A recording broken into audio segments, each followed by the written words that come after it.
परम शांति। शिव की जब पावर खत्म हो जाती है और वो सूर्य में प्रवेश करके महाकाल अग्नि पैदा करके पूरे ब्रह्मांड को जलाकर भस्म कर देता है, तो वो जीव ही बन गया ना। उसके अंदर फिर वो सर्जन करने की शक्ति नहीं रही। शिव के अंदर जब सर्जन करने की शक्ति नहीं होती है, मतलब सोचने की भी शक्ति नहीं होती, उसके अंदर तो केवल एक प्रलय काल होता है। तो पूरे ब्रह्मांड को वाइंड अप करना होता है, विनाश। जब विनाश की उसकी बुद्धि में केवल विनाश ही होता है, काल अग्नि होती है।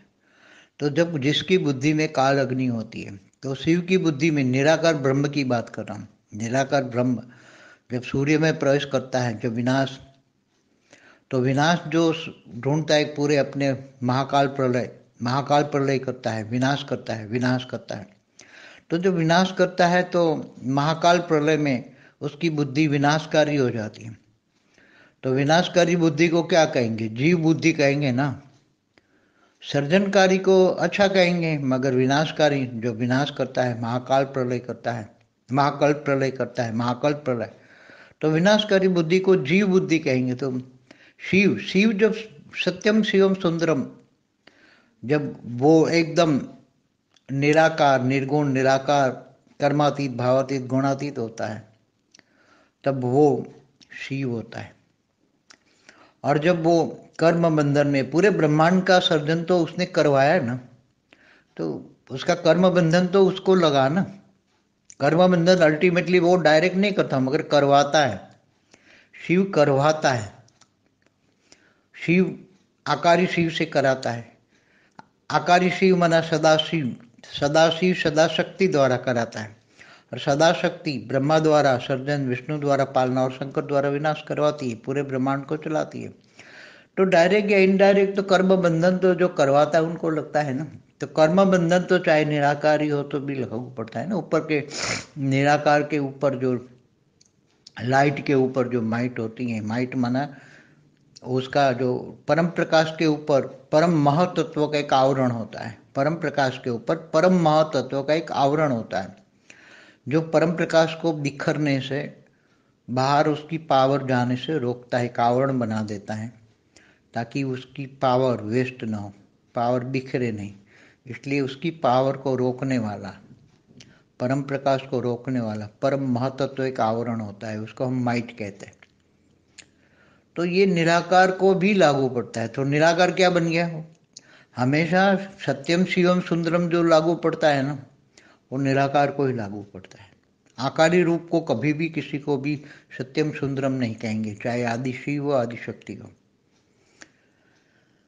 इसलिए जब वो विनाशकारी संकल्प करता है, विनाश करता है, तो विनाश तो जीव करता है ना, तो विनाश करने वाले को जीव कहेंगे। वो शिव से जीव बन गया है, उसी को कहेंगे।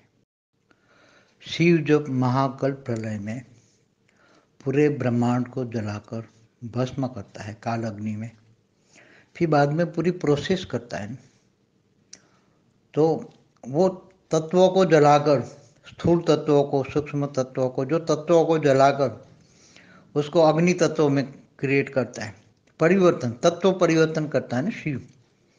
शिव की प्रोसेस पूरी क्या होती है? उसी टाइम जो शिव पूरी प्रोसेस करता है, तत्वों को जलाकर भस्म करके अग्नि तत्वों में, अग्नि से फिर उसको परम अग्नि में, परम अग्नि से परम वायु में, परम वायु से परम आकाश में, परम आकाश से फिर परम महतत्व में, और परम महतत्व से फिर परम प्रकाश में वो कन्वर्ट करता है वो। और वो फिर एकदम निराकार परम प्रकाश का हो जाता है, परम प्रकाश का एकदम हो जाता है।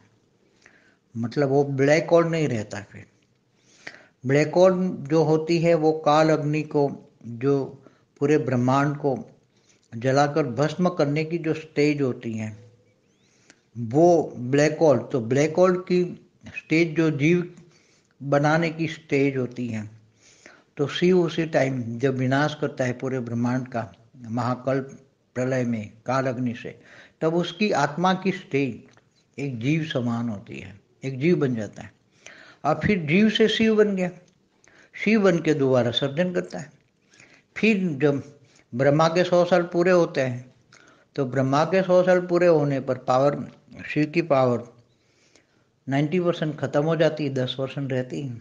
तब वो सूर्य में प्रवेश करके काल अग्नि पैदा करता है और फिर दोबारा शिव महाकाल अग्नि में, काल अग्नि में, महाकाल प्रलय में, काल अग्नि में पूरे ब्रह्मांड को जलाकर भस्म करता है। तो फिर वही प्रोसेस करता है। फिर जीव से शिव बनता है, शिव से फिर जीव बनता है, जीव से फिर शिव बनता है। तो ब्लैक होल की जो स्टेज होती है, शिव की ब्लैक होल तत्व परिवर्तन की जो स्टेज होती है जीव से शिव बनने की, वो तत्व, वो ब्लैक होल वाली स्टेज, विनाश की स्टेज, तत्व परिवर्तन की स्टेज, वो पूरी स्टेज को, वो पूरी प्रोसेस को हम अव्यक्त ब्रह्मांड कहते हैं। ब्रह्मांड नहीं है, ब्रह्मांड खत्म हो गया, मगर आत्मा शिव तो है ना, मगर व्यक्त ब्रह्मांड अव्यक्त ब्रह्मांड बन गया। मतलब वो पूरी प्रोसेस को, इसलिए शिव जीव बनता है, जीव फिर शिव बनता है, शिव जीव बनता है, बनता रहता है चक्कर, पूरा चक्कर चलता रहता है, चक्कर चलता ही रहता है। इसलिए ये पूरा चक्कर चलता ही रहता है। अनंत कोटि ब्रह्मांडों में अनंत कोटि शिव होते हैं।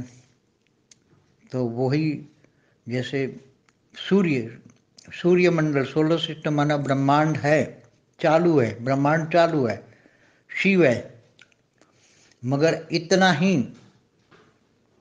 जैसे 800 करोड़ सोलर सिस्टम है, 800 करोड़ ब्रह्मांड चालू है, तो 800 करोड़ ब्लैक होल है, 800 करोड़ शिव जीव की स्टेज में है, वो प्रोसेस में है, महाकाल प्रलय की प्रोसेस में है, ब्लैक होल बन गया है। तो फिर दोबारा वो तत्व परिवर्तन करके तत्वों को परम तत्वों को परम तत्वों को परम लाइट में कन्वर्ट करके फिर दोबारा जीव से शिव बन के शिव के फिर सर्जन करेगा। प्रोसीजर चलती रहती पूरे गैलेक्सियों में एक साथ में अनंतान। इसलिए शास्त्रों में क्या कहा, प्रतिपल अनंतानंत ब्रह्मांड बनते हैं, बिगड़ते हैं। इसलिए महाशिव की एक पल बराबर ब्रह्मा का 100 साल। अब ब्रह्मा का 100 साल माना, ब्रह्मांड की आयुष खत्म, और ब्रह्मा की आयु खत्म हो जाता है, तब तुरंत ब्लैक होल बन जाता है, महाकाल प्रलय होता है। इसलिए महाकाल प्रलय हमेशा शिव की एक पल में अनंत आनंद ब्रह्मांड बनते हैं, बिगड़ते हैं। ये समझना बहुत बड़ी मुश्किल वाली बात है।